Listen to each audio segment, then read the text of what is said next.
سیاست آمریکا درقبال ایران. میزگرد با حضور شخصیت‌های برجسته آمریکایی. 8 تیر 1403. مسعود پزشکیان is described by some in the Western media as the moderate.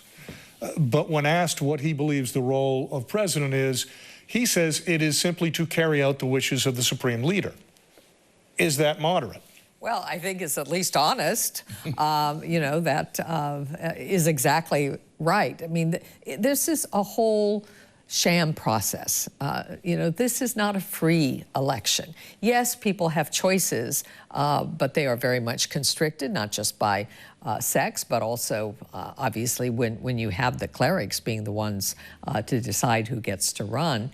And there really isn't any difference between any of these candidates. They all will do the will of Khamenei and whoever is Khamenei's successor, because he's getting up there in years.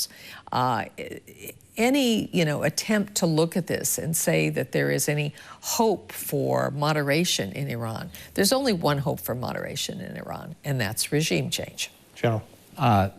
The last candidate, a law school classmate of mine, wrote a post that I read just before I left, suggesting that somehow one source of hope for that candidate might be that he's a physician. I pointed out to him that Ayman al-Zawahiri, the successor of Osama bin Laden, was a physician, and come to think of it, Dr. Mengele was a physician too. And Mr. Assad. And Dr. Assad is a physician. Right. So the notion that somehow a physician is going to be a moderating force, I think is illusory.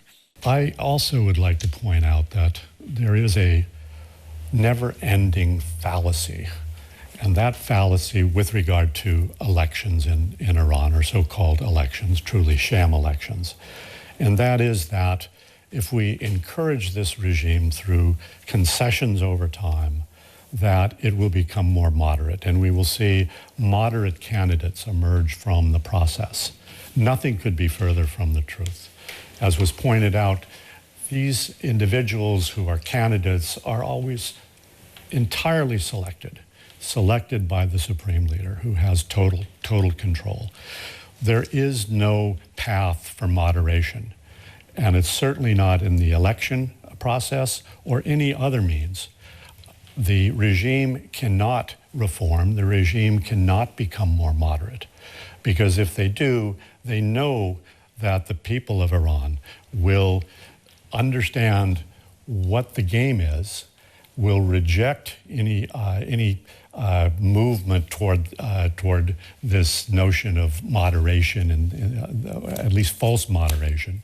And I think it's incumbent upon the Western countries to understand that and to not encourage that. I think through our policies we have actually encouraged that false notion. We need to reject it. We need to understand that this is a religious dictatorship. We need to understand that the freedoms that the Iranian people seek will not be through sham elections, but it will be through the activities, the dedication, the sacrifices of the Iranian people, including the ultimate sacrifices that have been made and that will continue to be made by the opposition that supports true democracy in Iran.